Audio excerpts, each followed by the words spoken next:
Praise the Lord. The best wishes to you and your family members in the name of God. దేవుని నామమునకు మహిమ కలుగును గాక. దేవుని నామం పేరిట మీకును మీ కుటుంబ సభ్యులకును శుభాభివందనములు. ఈరోజు దేవుని వాగ్దానము, టుడే గాడ్స్ ప్రామిస్. నీ తట్టు నా చేతులు చాపుచున్నాను. కీర్తనలు గ్రంథము 143వ అధ్యాయం 6వ వచనం. I stretcher out my hands for you. The book of Psalms chapter 143 verses 6. క్రీస్తునందు ప్రియమైన సహోదరి సహోదరులారా, దేవుని యొక్క శ్రేష్టమైన వాగ్దానం ద్వారా దేవుడు ఈ రీతిగా సెలవిస్తున్నాడు. దావీదు మహారాజు గారు దేవునికి విజ్ఞాపన ప్రార్థన చేస్తున్నాడు. కన్నీటితో రోదనతో కలిగి దేవుని వైపు చేతులు చాపి ప్రార్థనలు చేస్తున్నాడు. నా దేవా, నాకు సహాయము దయచేయండి. నీ తట్టు నా చేతులు చాపుచున్నాను. మోడు బారిన నా జీవితంలో నీ యొక్క వర్షపు జల్లు ద్వారా ఫలింపచేయండి. ఎండిపోయిన భూమి వలె నా ప్రాణము నీ కొరకు ఆశపడుచున్నది. ప్రభువా, నేను ఏమీ చేయలేని నిస్సహాయ స్థితిలో ఉన్నాను. దేవా, నాకు సహాయము దయచేయండి. నీ హస్తముతో నన్ను తాకండి ప్రభువా. నీ యొక్క వర్షపు జల్లు ద్వారా నన్ను ఫలింపచేయండి అని దావీదు మహారాజు గారు ఈ రీతిగా ప్రార్థనలు చేస్తున్నాడండి.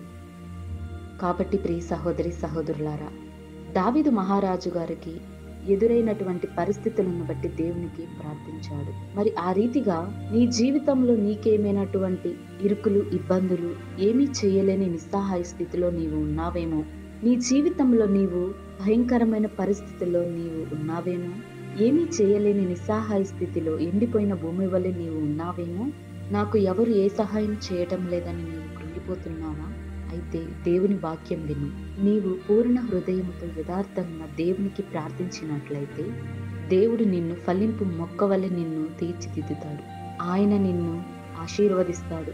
కాబట్టి నీవు దేవుని యందు విశ్వాసం కలిగి దావీదు వలె నీతిగాను యథార్థంగా నీవు ఉన్నట్లయితే దేవుడు నీ ప్రార్థనను ఆలకిస్తాడు, నీకు జవాబును దయచేస్తాడు. ప్రభువైన యేసుక్రీస్తు మన కోసం తన సిలువలో మన కోసం రక్తం కార్చి ప్రాణం పెట్టినవాడు. దేవుడు పొందిన దెబ్బల చేత మనకు స్వస్థత కలుగు చేస్తాడు. నీకున్నటువంటి అనారోగ్య పరిస్థితుల్లో నుండి నీవు మంచాన పడి కదలేని స్థితిలో ఉన్నావేమో ఒకసారి పరిశీలన చేసుకో. నీవు దేవుని వైపు చూస్తే ఆయన పొందిన దెబ్బల చేత నీకు స్వస్థత కలుగుతుందని దేవుడు సెలవిస్తున్నాడు. కాబట్టి నీవును అలాగే ఈ వాక్యం వింటున్న వారందరూ దేవుని యందు విశ్వాసం కలిగి దావీదు వలె పూర్ణ హృదయంతో దేవుడు దావీదును ఆశీర్వదించాడు. ఎండిపోయిన భూమి వలె దావీదును ఫలించు మొక్క వలె ఏ విధంగా చేశాడో మన జీవితాలలో కూడా దేవుడు గొప్ప కార్యములను చేయగలడు. కాబట్టి మనం దేవుడిని నమ్మాలి, ఆయనను విశ్వసించాలి. మరి మన ప్రార్థనా విన్నపములు ఆయనకు తెలియపరుచుకుందాం. ప్రార్థన. కృపా సత్య సంపూర్ణుడవైన మా యేసయ్య, నీకే వందనములు, స్తోత్రములు దేవా.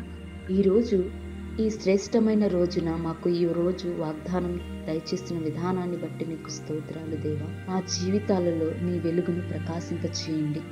ఎండిపోయిన భూమి వలె మేము ఉండకుండా ఫలింపు మొక్క వలె మీ వర్షపు జల్లు మా మీద కుమ్మరించండి ప్రభువా. ఈరోజు ఎందరైతే ఈ వాగ్దానం వింటున్నారో, ఈ ప్రార్థనలో ఏకీభవిస్తున్నారో, వారు ఎలాంటి పరిస్థితుల్లో ఉన్నారో వారందరి జీవితాలలో నీ యొక్క పరిశుద్ధ ఆత్మను వారందరిపైన కుమ్మరించండి. నీ వర్షపు జల్లు ద్వారా ఎండిపోయిన భూమిని మీరు ఫలింప చేయగలరు.